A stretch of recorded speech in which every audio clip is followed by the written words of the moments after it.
বর্তমানে যা পরিস্থিতি, বর্তমানে যা একদিকে মন্দার আশঙ্কা তৈরি হয়েছে, একটা যুদ্ধ পরিস্থিতি রয়েছে, তার উপর জ্বালানি তেলের দাম বৃদ্ধি, এই সব মিলিয়ে ভারত কি কোনো রকম ভারতে থাকা বা ভারতীয়দের কি কোনো আশঙ্কার কারণ আছে মূল্যবৃদ্ধি বা এই ধরনের বিষয়গুলো?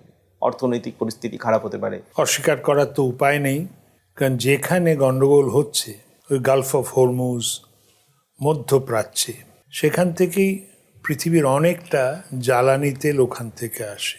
তো জ্বালানি তেলের যদি সরবরাহে কোনো গোলযোগ হয় তাহলে অভাব হবে, অভাব হলে দাম বাড়বে।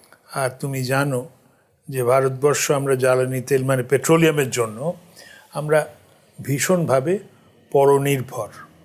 আমাদের জ্বালানি তেল পেট্রোলিয়াম বেশি প্রোডাকশন হয় না এখনও অবধি। তারপরে সেটা তো একটা ভয়ের কারণই।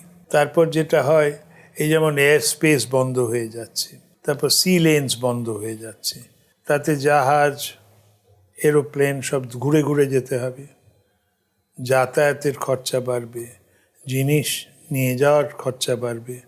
তাছাড়া যেটা সবচেয়ে বড় ভয় হচ্ছে, এই যুদ্ধ কোথায় গিয়ে থামবে? এই যুদ্ধ কি আরও দেশগুলোকে টেনে নেবে ভেতরে?